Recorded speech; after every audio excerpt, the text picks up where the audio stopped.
Sejarah Majapahit di Jawa Timur dapat dibaca relatif lebih lengkap karena secara tidak sengaja ditemukan Kitab Negara Kertagama saat berlangsung penyerangan Puri Cakranegara oleh Belanda di Lombok. Dalam penyerangan itu, raja dibunuh, Puri dibakar dan hartanya dijarah.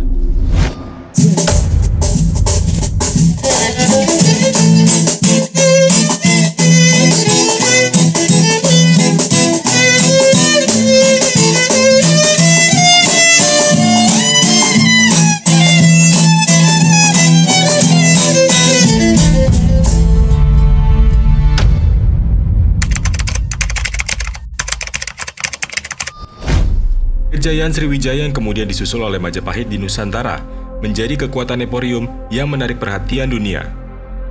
Keduanya memainkan peran signifikan dalam terbentuknya pusat peradaban Buddha dan Hindu. Kelana Ising mencari pohon pencerahan, menyebut Sanfosi sebagai penguasa lalu lintas perdagangan di Selat Malaka di medio 670-an. Dari ibu kotanya Palembang di tepi Sungai Musi, Sriwijaya telah membangun angkatan laut kerajaan yang memainkan peran signifikan dalam perdagangan global. Kemudian ketika era Majapahit menjalani puncaknya, terbentuk sepenuhnya suatu falsafah, Siwa Buddha Bhinneka Tunggal Ika Tanhana Dharma Mangrua. Di balik semua itu, meminjam ungkapan Dennis Lombard, terdapat masyarakat heterogen yang mendukungnya. Mereka itu adalah para nelayan, pelaut, pengangkut, pedagang, petualang, bahkan para melanun alias perompak sekalipun. Mereka inilah kata Lombard di dalam Nusa Jawa, Silang Budaya, yang merentangkan jaringan-jaringan tua yang menjadi tumpuan kesatuan Indonesia dewasa ini. Kerajaan-kerajaan besar dari periode Hindu-Buddha yang terdapat di Jawa juga meninggalkan monumen-monumen tingkat dunia, antara lain Borobudur, sebuah bangunan Buddhisme yang kolosal dan syarat dengan nilai. Bangunan candi terbesar ini tidak ada di negeri asal Buddhisme, India, di mana terdapat tak kurang dari 400 patung dan 1.400 relief yang menggambarkan perjalanan spiritual Buddha Gautama menghiasi candi ini.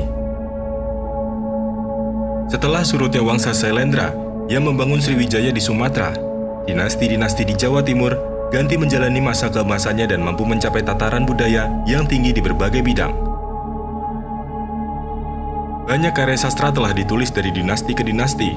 Seni bangunan dan tempa logam juga mencapai mutu yang sangat tinggi. Dan seperti halnya Sriwijaya, kehidupan ekonomi Jawa pun berkembang hingga menyeberangi batas-batas kepulauan. Sistem pemerintahan Jawa pada masa itu telah sedemikian tertata.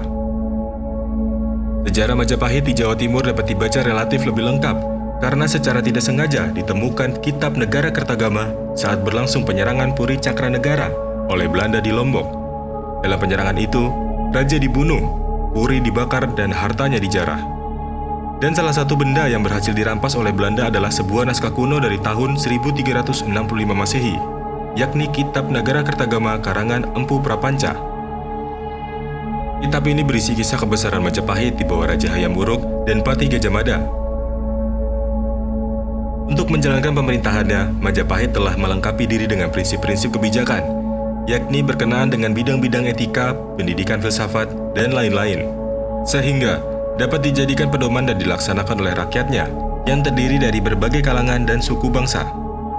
Di bidang hukum dan perundang-undangan, Majapahit memiliki kitab yang disebut Kuttara Manawa Dharma Sastra. Di dalam kitab tersebut terdapat 19 macam masalah atau bab yang terbagi dalam 275 pasal.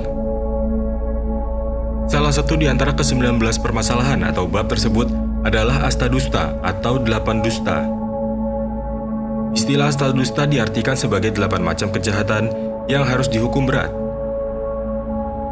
8 tindakan kejahatan yang termasuk dalam golongan astadusta tersebut adalah membunuh orang yang tidak berdosa, menyuruh membunuh orang yang tidak berdosa, melukai orang yang tidak berdosa, makan bersama dengan seorang pembunuh, mengikuti jejak pembunuh, bersahabat dengan pembunuh, memberi tempat kepada pembunuh, dan memberi pertolongan kepada pembunuh.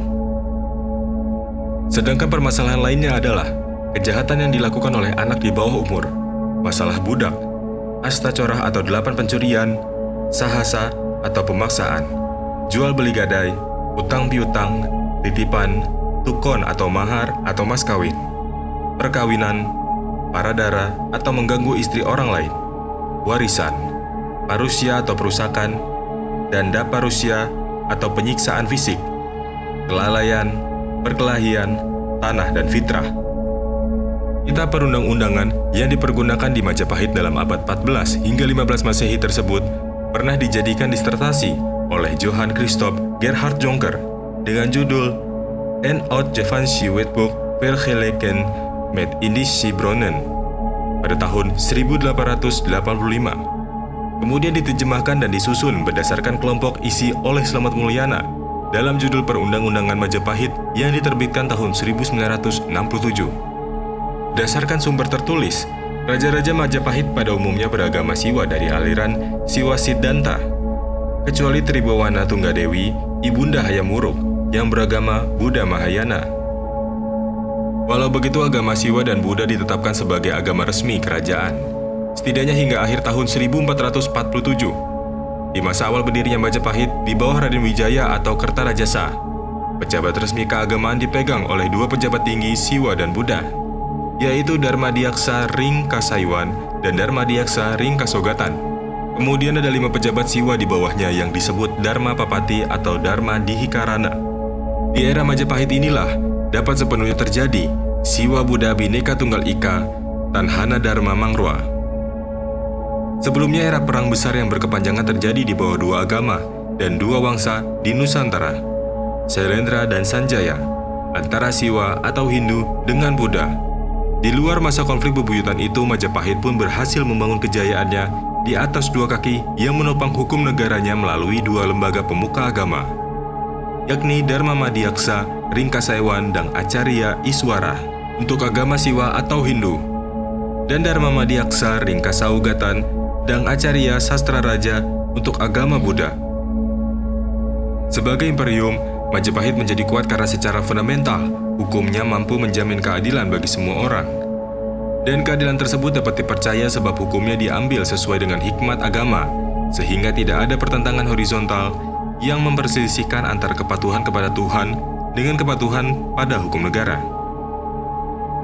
Sebagaimana kutipan dari dalam naskah Jawa kuno, Kakawin Sutasoma, yang ditulis oleh Empu Tantular pada masa pemerintahan Kerajaan Majapahit sekitar abad ke-14.